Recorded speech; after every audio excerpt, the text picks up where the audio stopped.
تطغوا في الميزان وأقيموا الوزن بالقسط ولا تخسروا الميزان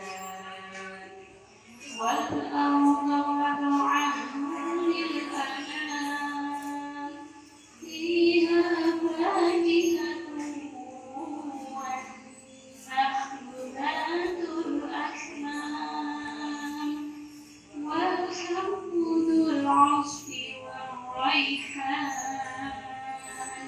فبأي آلاء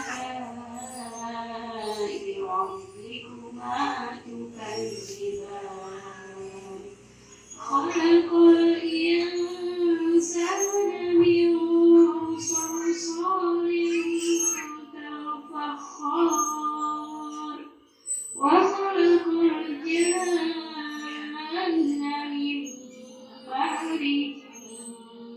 من نار فبأي آلاء ربكما تكذبان رب المشرقين ورب المغربين فبأي آلاء ربكما تكذبان مرج البحرين يلتقيان بينهما برزخ لا يبغيان فبأي آلاء ربكما تكذبان يخرج منهما اللؤلؤ والمرجان فبأي آلاء ربكما تكذبان وله الجوار المنشآت في البحر كالأعلام فبأي آلاء ربكما تكذبان كل من عليها فان ويبقى وجه ربك ذو الجلال والإكرام فبأي آلاء ربكما تكذبان يسأله من في السماوات والأرض كل يوم هو في شأن فبأي آلاء ربكما تكذبان سنفرغ لكم أيها الثقلان فبأي آلاء ربكما تكذبان يا معشر الجن والإنس إن استطعتم أن تنفذوا من أقطار السماوات والأرض فانفذوا لا تنفذون إلا بسلطان وبأي آلاء ربكما تكذبان يرسل عليكما شواظ من نار ونحاس ولا تنتصران فبأي آلاء ربكما تكذبان وإذا انشقت السماء فكانت وردة كالدهان فبأي آلاء ربكما تكذبان ويومئذ لا يسأل عن ذنبه إنس ولا جان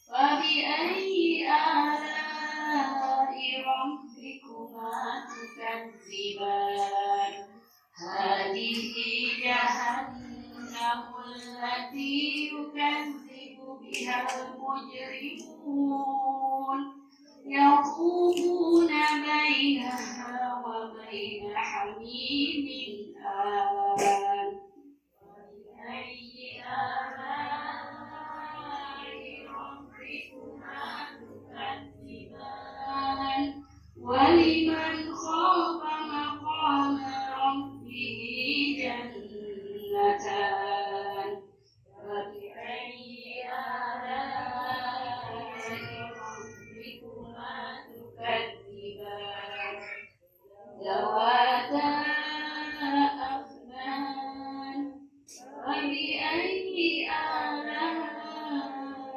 ربكما تكذبان فيهما عينان تجريان فبأي آلاء ربكما تكذبان فيهما من كل فاكهة زوجان فبأي آلاء ربكما تكذبان متكئين على فرش وطائرها من استبرق وجنى جنتين دان فبأي آلاء ربكما تكذبان فيهن قاصرات الطرف لم يطمثهن إنس قبلهم ولا جان فبأي آلاء ربكما تكذبان كأنهن الياقوت والمرجان فبأي آلاء ربكما تكذبان هل جزاء الإحسان إلا الإحسان فبأي آلاء ربكما تكذبان ومن دونهما جنتان فبأي آلاء ربكما تكذبان مدهامتان فبأي آلاء ربكما تكذبان فيهما عينان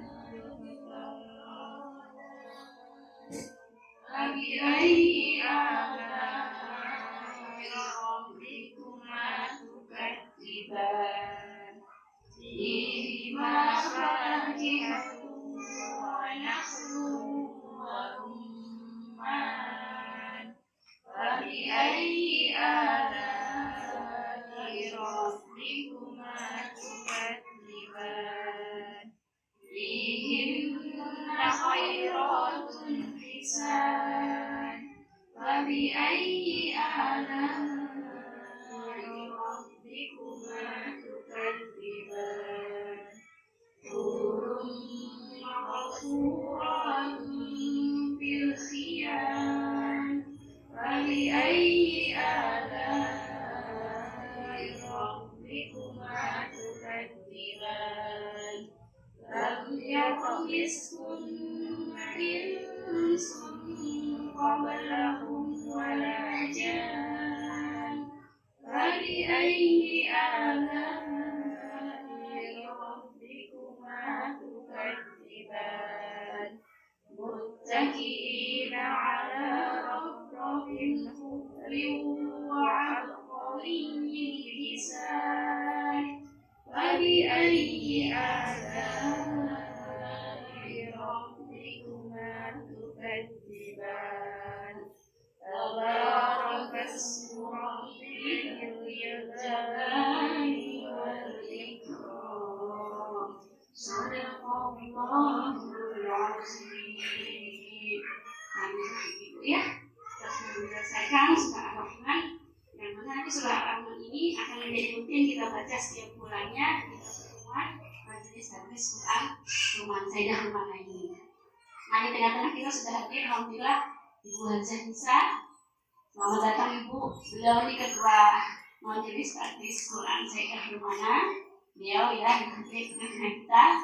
Kemudian pemateri kita yang sudah bertemu kita Ibu Kusuma Dewi. Alhamdulillah, selamat datang Ibu. Nah, beliau akan berbagi ilmunya kepada kita semua. Mungkin perlu saya perkenalkan, beliau ini adalah single parent dengan 6 orang anak dan 2 anak sudah hafizah ya Bu ya.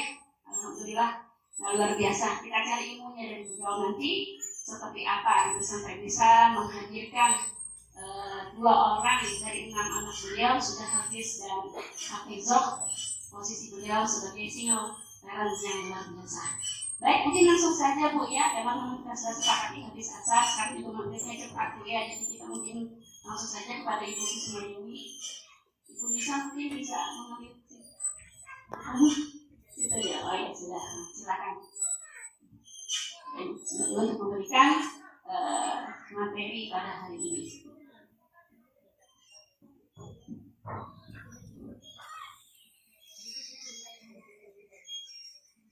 Assalamualaikum warahmatullahi wabarakatuh. Alhamdulillahirabbil alamin. Assalatu wassalamu ala asyrafil anbiya'i wal mursalin wa ala alihi wa sahbihi ajma'in. Bapak rahimakumullah, anggota Majelis Taklim Rumana As-Sayyidah Rumana. Insyaallah saya dapat informasi ini taklim yang pertama setelah dilaunching bulan kemarin. Insyaallah semoga kita semua bisa menjaga semangat untuk terus memakmurkan majelis kita yang mana Allah sudah memberi kita kemudahan. Ini anugerah luar biasa dari Allah, kita diberi tempat yang nyaman untuk belajar dan aktivitas Quran lainnya. Dan sebuah kesyukuran bagi kita sampai hari ini kita bisa atau masih diberi nikmat iman, nikmat sehat, nikmat waktu luang ibu-ibu ya, dan juga nikmat kedamaian. Karena di 7 tanggal berapa kemarin yang Palestina di Bombardir itu mereka juga sudah hari ke-7 dalam kondisi mencekam. Kita doakan saudara-saudara kita di sana senantiasa diberi kekuatan oleh Allah Subhanahu wa Ta'ala. Luar biasa, mereka tetap bertahan dengan kemampuan. Kalau dari kacamata kita ya seadanya ya, canggih tidak juga canggih, tapi luar biasa. Semua pertolongan dari Allah. Semua pertolongan doa. Kita yang jauh di sini mendoakan. Itu tidak cukup. Tapi insya Allah kelahiran Nabi kita Muhammad SAW itu kita rayakan dengan selalu belajar, dengan selalu mempelajari dan berupaya meneladani perilaku Rasulullah. Sehingga ketika kita terus belajar, kita meneladani ini proses sebenarnya. Karena Rasul kita ini terkenal seorang yang berakhlak mulia dan pecinta ilmu. Ya, beliau nih orang yang cerdas. Ada 4 predikat beliau yang sidik, amanah, tabligh, dan istiqomah. Tapi dalam hal ini kemudian kita akan melihat bahwa ketika ekspresi kecintaan kita kepada Rasulullah SAW atas kelahiran beliau, maka ada 3 hal yang bisa kita peroleh atau kita dapatkan ketika kita mengekspresikan kecintaan kita kepada Nabi itu. Ada berapa Bu? 3 Bu ya. Yang pertama, ketika kita mencintai Rasulullah, maka kita akan beribadah dengan serius dan berkualitas. Jadi kita melakukan ibadah kita itu dengan serius dan berkualitas. Karena Rasulullah ini manusia yang luar biasa, yang istimewa, yang paling berjasa. Ibu ingat, kita ingat peristiwa Isra Mi'raj. Di sana Nabi kita nego, Bu, ya, dari 50 waktu turun naik ke akhirnya di 5 waktu. Tapi yang 5 waktu itu pun Masya Allah, masih banyak, Bu, ya, yang istilahnya teter, ya, istilahnya lalai dengan sholat fardu yang 5 waktu. Padahal luar biasa itu negonya, ya. Kita dikasih 50 waktu, kemudian dia beri masukan, umatmu gak akan sanggup, turun sampai ke yang 5. Tapi ternyata yang 5 itu sudah ribuan tahun, itu SK-nya, sampai hari ini pun masih ada yang bolong-bolong, yang tidak sholat, yang masih merasa aman, nyaman, dia meninggalkan sholat. Mudah-mudahan kita bukan dari golongan orang-orang yang melalaikan sholat, karena kita punya ilmu, karena kita belajar. Ini pentingnya kita belajar. Itu baru sholat, belum lagi yang lain itu yang ada akhlak yang lain. Itu yang pertama, ibadah dengan serius dan berkualitas. Serius, misalnya ketika waktu azan sholat sudah datang, kita bersegera, ya, mempersiapkan. Atau nanti dulu ini azan nih, apalagi sekarang jam 6 lewat dikit, ya, 4 atau 5 menit itu udah azan. Tapi masih, kalau sekarang TV gak terlalu lama, Bu, ya, mungkin di YouTube atau TikTok masih asik nih, nanti aja baru aja santai aja dulu. Itu sudah, ya, godaannya kencang, godaannya kuat. Jadi mudah-mudahan kita terjaga, ya, karena kita cinta Nabi, kita merasa Nabi yang paling berjasa, yang akan memperhatikan kita, yang membawa kita, yang akan memberi syafaat kepada kita, maka kita pertahankan, kita perbagus ibadah kita, ya, sholat kita perbagus. Yang pertama. Yang kedua, berakhlakul karimah. Jadi contoh teladan yang paling banyak yang kita dapati dari Nabi adalah akhlak karimah, akhlak yang baik, akhlak yang terpuji. Ini pelajaran yang amat sangat sulit, ya, untuk diaplikasikan. Betapa banyak kita masih, ya, sedikit-sedikit mencela, sedikit-sedikit membuli, ya. Bulian ini apalagi zaman sekarang ini makin pedas, lebih pedas dari capek, ya. Bully dari yang tingkat sekolahnya mungkin di TK udah ada yang bully, ya. TK, SD, SMP, SMA sampai kemarin kita melihat juga, ya, banyak berita, Bu, pelajar yang dibully, kemudian dia disakiti, akhirnya urusan sama polisi. Tapi orang tua nggak terima, ada anaknya yang istilahnya ditegur, tidak terima, akhirnya gurunya mungkin dilaporkan ke polisi. Padahal gurunya mengingatkan tentang sholat. Ibu mudah jadi orang tua yang bijak, ya, orang tua yang tidak cepat memvonis guru, karena ketika kita belajar itu berkah kita itu ya di guru itu. Ketika kita hormat kepada guru, ya, perhatian dengan apa yang diberikan, maka insya Allah berkah ilmu itu datang di situ. Tapi ketika kita tidak hormat atau mencela guru, ya ilmunya nggak berkah. Makanya mungkin banyak kejadian-kejadian yang tidak lazim. Mungkin salah satunya adalah kita tidak hormat kepada guru apapun, guru apapun. Kalau ibu ingat di zaman kita dulu, ya, ketika mungkin kita melakukan sesuatu atau kesalahan di sekolah, ditegur atau dipukul sekalipun, ya. Ya mungkin ada yang zamannya penggaris panjang, dikotak-kotak, kita nggak protes, ya. Pulang ke rumah mau nggak mau protes, ditambahi nomor itu. Mungkin dulu orang tua kita itu menitipkan kepada gurunya, silahkan, itu hak Anda sebagai pendidik, silahkan diapa-apain, gitu, ya. Jadi orang tua nggak protes. Kalau orang tua sekarang banyak yang protes, dia kembalikan anaknya ke orang tua, suruh bikin sekolah sendiri, itu berat. Jadi terbayang kita di jalan pandemi 2 tahun yang lalu, ya. Ibu-ibu ketika anaknya ada tugas, itu yang ngerjain siapa? Orang tuanya. Anaknya nggak mau. Bayangin kalau di sekolahan seperti itu, ya, anaknya nggak mau, kita terbayang beratnya perjuangan seorang guru untuk memberikan pembelajaran, pendidikan, pembinaan kepada anak-anak. Kita di rumah aja nyerah, ya, bendera putih waktu itu, Bu, ya. Karena kapan sih ini masuk sekolah? Panjang betul pandeminya. Tapi dengan di situ kita ambil pelajaran positifnya. Kita merasakan ini yang mungkin jadi guru, jadi pembina dan sebagainya bisa memahami. Dan masalah berakhlak karimah ini dulu rahimahullah, salah satu yang bisa kita ambil dari Nabi kita adalah ketika beliau tidak membalas keburukan dengan keburukan.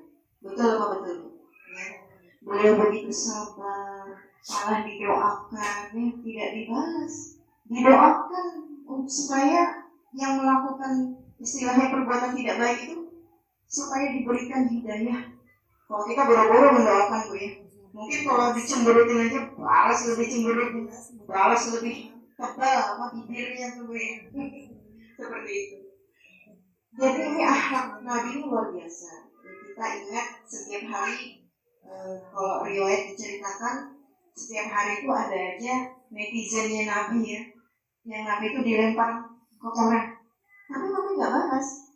Suatu saat si pelempar itu nggak ada lagi, nggak ada yang melempar hari itu, absen. Malah dicari sama Nabi, mana ya yang biasa menyambut saya dengan istilahnya kotoran. Mereka mendapat info sedang sakit. Nah, kalau kita orang yang istilahnya orang yang tidak baik, orang yang jahat kepada kita lagi susah, itu susah nggak Bu ya? Enggak ya Bu ya. Sekarang tuh SMS susah melihat orang senang, gitu ya. Senang melihat orang susah SMS. Jangan di SMS. Tapi orang Nabi malah, wah lagi sakit, malah didatangi, dijenguk, istilahnya dibawakan buah-buahan, didoakan, ya. Malah didoakan air putih, dibacakan kemudian diminumkan, disiapkan bahan pokok. Ini luar biasa, luar biasa. Ya. Nabi kita Muhammad SAW. Malah kemudian sesaat ketika didoakan itu menjadi sembuh dan akhirnya hidayah dan semua ini orang baik. Maka kemudian dia mengikut menjadi muslim, ya, mengikut agamanya apa yang disampaikan oleh Nabi. Ini kan luar biasa. Coba kalau respon Nabi waktu itu ketika dilempar-lempar juga ya, padahal malaikat pun menawarkan, wahai Nabi, apakah engkau ingin aku yang membalaskan? Mungkin akan dilemparkan gunung, akan dilemparkan apa kepada umat yang membangkang. Tapi kata Nabi tidak, jangan. Ini ketika mau memasuki Yastrib, gitu ya, itu dilempari sampai berdarah-darah. Tapi kata Nabi jangan, malah didoakan. Beliau mendoakan akan ada keturunan dari umat yang di sana itu nanti dia akan menjadi pembela atau menjadi pemimpin besar. Ternyata benar. Puluhan tahun kemudian lahirnya pemimpin-pemimpin dari negeri tersebut. Jadi ini ikrah yang luar biasa. Berakhlakul karimah. Maka kita tambahkan juga, jangan kita merasa kerepotan. Kita latih dulu ya, di sekolah juga dari pendidikan tinggi ya, masalah berterima kasih, masalah minta tolong, gitu ya, ucapan-ucapan yang baiknya, yang kemudian itu dilatih dalam keseharian. Karena kadang hari ini kita juga kadang melihat anak-anak itu kalau memberi itu, nih, tangan kiri gitu ya, ini kan tangan kanan, atau kalau lewat permisi, gitu ya. Paling tidak, ketika keluar masuk ke rumah itu ada passwordnya. Assalamualaikum gitu. Itu kita nanti supaya mereka tentu besarnya juga sampai memorinya kebesar itu dia, oh dulu saya ini ya keluar masuk rumah ucap salam, salim sama orang tua. Jadi kita jangan merasa canggung atau asing dengan adab-adab yang sesungguhnya itu adab Islam yang baik ya, yang dicontohkan oleh Rasul kita. Bayangkan di 1x24 jam kehidupan kita itu semuanya diisi dengan adab-adab yang baik. Agama mana yang mengajarkan seperti ini? Nggak ada. Bahkan ketika berperang kan itu nggak boleh nyakiti ibu dan anak-anak gitu ya, harus dilindungi ya. Ada jam-jam tertentu tidak semata-mata perang yang menghancurkan, tidak, tetap ada adatnya bahkan di dalam perang sekalipun. Bahkan saat pasukan muslim berjaga ketika perang itu salatnya pun berlapis. Satu ketika ruku yang di belakang masih berdiri gitu. Jadi banyak sekali, luar biasa sekali. Kita patut bersyukur ya. Kita dilahirkan dan diberi kesempatan untuk diwarnai dengan iman dan Islam ini. Itu mesti kita perdalam. Kemudian yang ketiga, di rahimahullah, ekspresi kecintaan kita terhadap Nabi Muhammad, sehingga kita bisa yang ketiga akrab dengan Al-Quran. Ini luar biasa. Al-Quran ini mukjizat Nabi kita Muhammad SAW. yang turunnya berangsur-angsur sampai 114 surah itu kan bukan main-main. Masing-masing ada latar belakangnya, alasan turunnya dan sebagainya. Dan ini mestinya menjadi kebanggaan kita bersama. Kenapa agama lain itu begitu bangganya dia menenteng kitab sucinya, kita kok malah disembunyikan, diumpetin gitu, malu kalau kelihatan, dianggap soalin dan sebagainya. Tidak. Justru dengan dekat atau akrab dengan Al-Quran inilah yang akan memberikan baat atau keberkahan dalam kehidupan kita. Ya. Jadi banyak sekali kisah orang-orang yang dia dekat dengan Quran, yang dia berinteraksi terus dengan Quran, dia mendapatkan kebaikan. Tidak hanya di dunia, tapi juga nanti sampai di akhirat kelak. Barangkali di sekitar kita juga seperti itu. Dari anak-anak kita yang kemudian rajin mengaji, berimbas kepada keluarga kita yang jadi adem, jadi tenang, jadi dingin hawa di rumah itu karena anak-anak kita rajin membaca Quran atau belajar Quran. Kemudian kita ini juga ya sebagai ibu. Makanya kemudian ekspresi kegembiraan kita terhadap kelahiran Nabi itu ini mesti kita wujudkan dengan 3 hal. Ya, luar biasa. Kita mesti bergembira. Dan ada pun kalau ada orang-orang yang juga di negara kita yang yang mengatakan maulid bid'ah dan lain sebagainya, ya gak usah kita inilah. Kita merayakan maulid itu bukan merayakan kayak ada mesti kue yang bundar, kemudian ada lilinnya, kemudian tahun keberapa itu tidak. Tapi kita merayakan maulid itu adalah mewujudkan kegembiraan kita karena pernah lahir ke dunia ini Nabi kita Muhammad SAW dengan jasa beliau lah, maka kita banyak mendapat kebaikan dengan potensi kecerdasan, potensi iman, potensi hebatnya Rasul kita. Maka sampai hari ini kita berjalan tidak hanya untuk selamat di dunia, tapi juga di akhirat. Kalau nabi-nabi terdahulu, mereka hanya berpikir atau memikirkan umat di zamannya. Tapi nanti kita tidak, ya. Sampai akhir zaman, sampai di akhirat kelak, kita itu masih dipikirkan oleh Nabi. Begitu beliau saat sebelum wafat itu masih memikirkan kita. Ummati. Bagaimana umatku? Bagaimana umatku? Maka bergembiralah kita, walaupun kita tidak bertemu, tidak dipertemukan, tidak hidup sejaman dengan Nabi, tapi insya Allah, ya, ruhnya Nabi itu masih kita rasakan dengan keteladanan masalah kehidupan dari beliau. Banyak hal, ya. Beliau sebagai suami juga nantinya, ya. Beliau pendakwah, beliau panglima perang, ya. Beliau kemudian yang paling banyak sedekahnya, paling banyak salat malamnya. Padahal beliau orang yang menjamin surga oleh Allah. Apalah kita, ya. Belum ada kartu pas untuk masuk surga gitu ya. Tapi Masya Allah, ibadahnya sudah paling benar.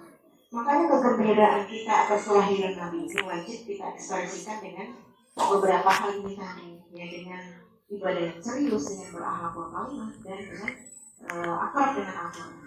Nah, sedikit bercerita tentang kegembiraan ini ya. Ibu kenal Abu Lahab nggak? Belum kenalan kita Bu. Abu Lahab ini kan sampai diabadikan di dalam Quran ya, surat Al-Lahab. Jadi Abu Lahab ini Ibu rahimahullah termasuk keluarga Nabi ya. Yang kita kenal Abu Lahab ini adalah orang yang membenci Nabi, yang tidak suka dengan aktivitas dakwah Nabi ya. Dan tentunya ketika kita belajar Islam atau adanya tokoh-tokoh Islam ini semuanya tersambung ya. Riwayatnya ada, tokohnya benar-benar ada, kisahnya juga ada, bukan kisah yang fiktif gitu ya. Jadi bersambung ya. Sangatnya ini ada jelas gitu ya, bukan kisah dongeng ya, ada. Jadi kemudian terkait dengan kelahiran Nabi ini Ibu rahimahullah, Abu Lahab ini dia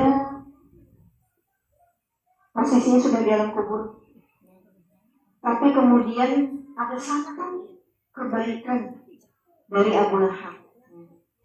Jadi ketika Senin 12 Rabiul Awal kelahiran Nabi, Abu Lahab itu mendengar kabar, mendengar kabar ponakannya lahir. Dia gembira, dia senang saat itu. Dan karena kegembiraannya itu, pada hari Senin itu, beliau membebaskan seorang budak. Kalau dulu masih ada budak perbudakan ini bukan pembantu ya, pokoknya budak seperti dibayar gitu ya. Punya hak milikku, ada suratnya seperti itu. Dibebaskanlah pada saking gembiranya, satu budaknya itu dibebaskan, yaitu yang bernama Suaibah. Nah, kelak Suaibah inilah yang menjadi salah satu ibu persusuan dari Nabi Muhammad SAW. Karena Nabi mendapatkan asinya, ini kan baik ya, sebuah kebaikan. Nabi bertumbuh, berkembang, ya, jadi ada jasanya juga. Sampai di sini, kan Abu Lahab sudah wafat. Ketika Abbas, ini riwayat dari Urwah, masih keluarga Nabi, itu bermimpi. Ini suatu saat sudah wafat, pada saat sudah wafat, itu dimimpikan bertemu dengan Abu Lahab. Bagaimana kondisimu ya Abu Lahab? Abu Lahab kemudian bercerita bahwa di sini saya dalam keadaan sangat tersiksa. Itu baru dalam kubur, sangat tersiksa. Kenapa tersiksa? Karena saya diperlihatkan dari pagi, siang, malam itu diperlihatkan gambaran neraka. Diperlihatkan gambaran neraka. Ibu bayangkan, kita ini masih hidup ya, masih hidup. Ketika ibu malam tidur bermimpi, mimpi buruk macam-macam, ya. Dikejar ular, dimakan buaya, ya, atau dikejar penjahat. Tentunya kita itu ketika terbangun, apa istilahnya ya, gemetar, ngos-ngosan, haus gitu ya, ngeri lah pokoknya. Tapi kita masih hidup ini, kita masih bisa terbangun, haus kita masih bisa minum. Nah ini Abu Lahab, ketika dia di alam kubur, dia sudah wafat. Setiap hari dia diperlihatkan gambaran neraka, dia kan bisa bangun tuh. Makanya dia mengalami kondisi yang ngeri seperti ya. Azabnya seperti itu, azab kuburnya seperti itu ya. Jadi dia bercerita kepada Abbas. Tapi disinilah keadilan Allah. Ini masih balasan alam kubur. Tapi karena di sepanjang hayat hidupnya Abu Lahab itu dia pernah berbuat kebaikan, walaupun dia seburuk-buruknya manusia, ya, seburuk-buruk orang, ya. Bahkan di Quran itu sudah disebutkan api neraka yang sempurna tempatnya. Tapi ini kita masih berbicara dalam kubur ya, itu hak Allah ya, ketika nanti di akhirat. Ini mimpinya di Abbas ya, cerita mimpinya. Tapi kata Abu Lahab, hanya hari Senin aku bisa minum, bisa dapat minuman. Istilahnya ketika hari Senin itu dia bebas, tidak dikejar-kejar mimpi, ya, tidak dikejar-kejar gambaran neraka itu, diperlihatkan gambaran neraka itu ngeri. Ya. Jadi dalam hal ini Ibu rahimahullah bahwa kebaikan yang pernah kita lakukan di dunia itu akan membawa manfaat yang sangat besar, walaupun itu dilakukan oleh orang yang sangat amat jahat. Jahat banget kan Abu Lahab ini. Memang ketika kelahiran Nabi dia bergembira sekali, tapi ketika saat Nabi mulai berdakwah menyebarkan Islam, di situ dia membenci. Di situ dia membuat hal-hal yang menghambat dakwahnya Rasulullah. Orang yang kita bayangkan, orang yang begitu saja masih mendapatkan manfaat, masih mendapatkan kebaikan. Apalagi kita yang dari lahir ya, dari kata kita Muslim ya, dari awal kita ini sudah beriman kepada Allah dan Rasul. Ketika kita berbuat kebaikan atau ketika kita memelihara kegembiraan kita atas kelahiran Nabi, akan begitu banyak kebaikan atau pahala yang dicurahkan oleh Allah kepada kita. Ya. Jadi kegembiraan atau perbuatan baik kita itu harus terus ditumbuhkan, dikembangkan, diperbanyak.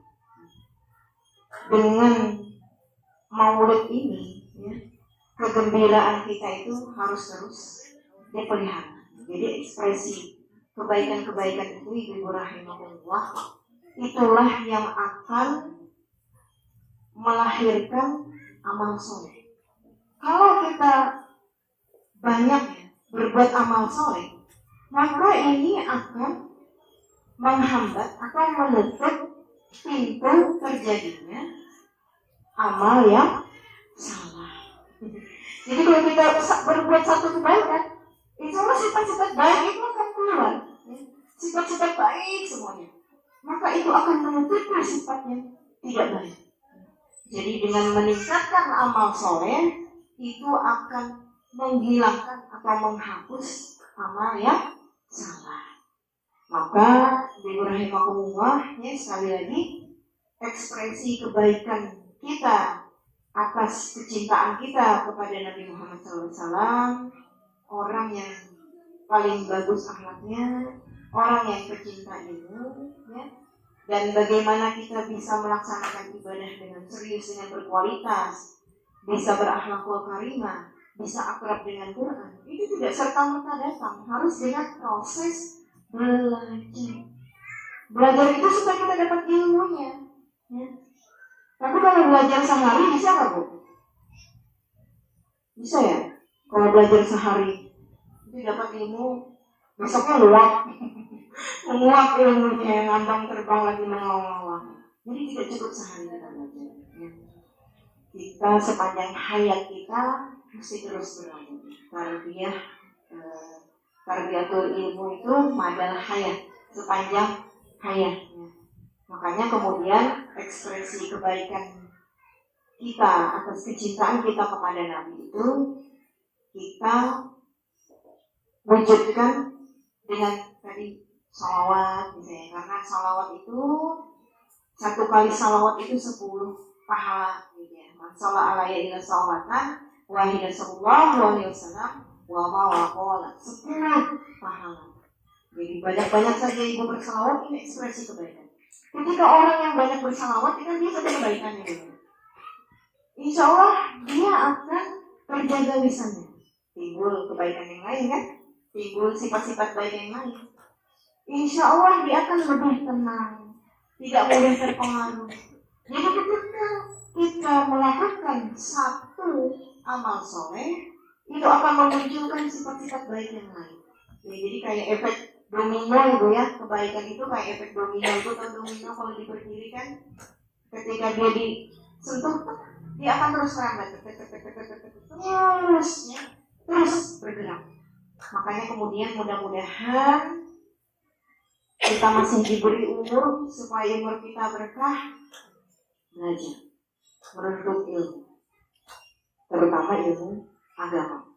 Jangan malu, jangan sungkan, jangan merasa sudah dapat ijazah. Tidak perlu ijazah kita ilmu agama itu sepanjang. Semakin kita menyelami ilmu agama, maka akan terasa semakin tidak ada apa-apanya kita. Kecil sekali kita, ya.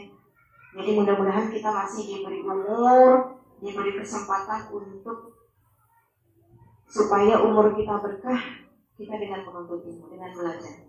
Mudah-mudahan ketika kita berniat untuk belajar sepanjang hayat itu, niat yang dicatat oleh Allah, suatu saat kita wafat, maka wafatnya kita dalam keadaan berjihad. Maka niatkan, insya Allah saya akan menuntut ilmu, insya Allah saya akan belajar, insya Allah saya akan memperdalam ilmu agama. Tapi kemudian itu niat kita sudah bagus, tambah lagi semoga anak cucu kita juga menjadi penerus orang-orang yang belajar agamanya lebih baik dari itu. Ya, itu ya, siap Bu ya? Siap belajar Bu? Siap, insya Allah. Mudah-mudahan niatnya kita didengar malaikat, diaminkan oleh malaikat, dan kita menjadi orang-orang yang terjaga. Karena memang keutamaan ilmu itu luar biasa, tapi sebelum ilmu itu ada adab. Ya. Maka adab inilah yang kita baguskan, tinggikan, kemudian dibarengi ditunjang dengan keilmuan, maka insya Allah kita akan menjadi sebaik-baik umat, sebaik-baik umat.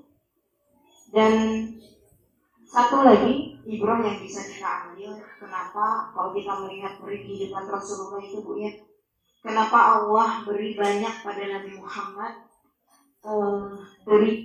penderitaan di dalam hidupnya, itu Bu ya. Karena itu juga sebagai bekal sesungguhnya untuk kita umatnya. Itu untuk mempersiapkan kita umatnya bahwa Nabi pernah merasakan kehilangan, menderita kehilangan istrinya. Bahkan Nabi itu sebelum dilahirkan ayahnya sudah wafat. Saat dilahirkan masih memerlukan belayan kasih sayang, ibunya pun sudah dipanggil Allah. Itu penderitaan yang luar biasa bagi Nabi itu. Itu beliau pernah rasakan. Penderitaan karena sakit ya. Nabi juga pernah sakit. Beliau merasakan bagaimana rasa sakit itu. Penderitaan karena tadi dibully. Bulinya sudah sampai ke fisik gitu ya. Tidak hanya dicaci, dimaki, difitnah, dibilang orang juga, itu tidak. Bahkan sampai dilempar berdarah-darah, disakiti ke fisik. Itu pernah dirasakan oleh Nabi. Jadi ketika kita umatnya ini mendapatkan penderitaan atau mengalami kesedihan, seolah-olah Nabi Muhammad itu berkata kepada kita, ya, selalu berkata kepada kita. Kata Nabi, aku pernah merasakannya, aku tahu rasanya, maka tenanglah.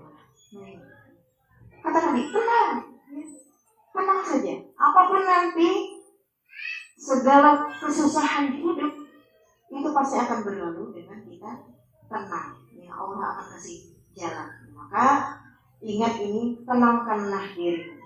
Jangan panik ya. Jangan sedih berlebihan, karena kalau kita panik pikiran juga nggak akan lurus, mudah dimasuki ini itu, akhirnya salah jalan yang diambil. Ya. Tapi kalau kita tenang, insya Allah solusi itu akan mendekat atau akan didatangkan oleh Allah kepada kita. Jadi mudah-mudahan kita bisa mengambil ibrah ya. Makanya senantiasa terus kalau bahasa sekarang tuh mengupgrade diri, terus belajar ya, terus membaca. Karena membaca ini juga bagus. Paling tidak kita baca 10 halaman sehari ini untuk terus merangsang otak kita supaya tidak mampet, supaya tidak mudah lupa. Karena membaca itu akan terus, sinyalnya tuh nyala terus ya.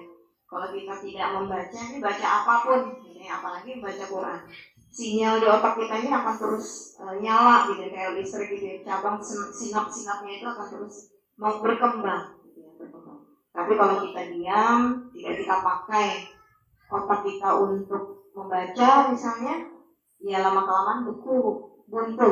Akhirnya yang namanya barangkali gangguan-gangguan mungkin awalnya lupa, ya, terus nantinya bisa jadi bahasanya kemarahan gitu. Itu karena buntu gitu. Kayak saluran kan kalau sudah mampet, ya dia nggak bisa bermanfaat, nggak bisa dipakai apa-apa gitu. Saluran tarik aja ini, kalau buntu akan padat ya, akan banyak tumpukan. Demikian pula otak kita.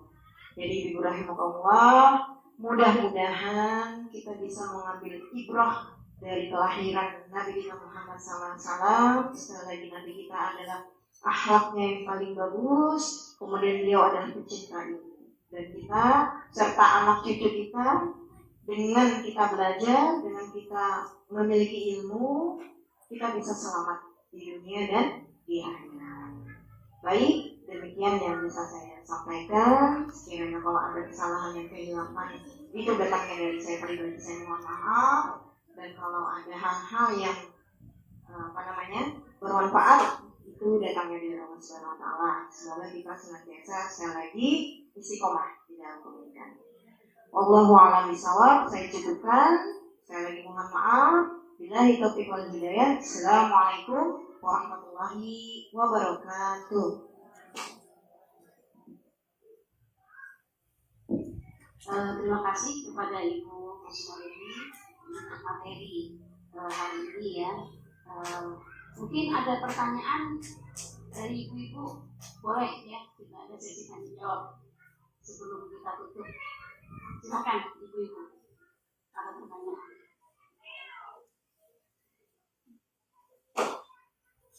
Boleh tanya apa saja ya, dua materi boleh. Nah boleh, dua materi juga boleh Bu, kalau ditanyakan. Silakan.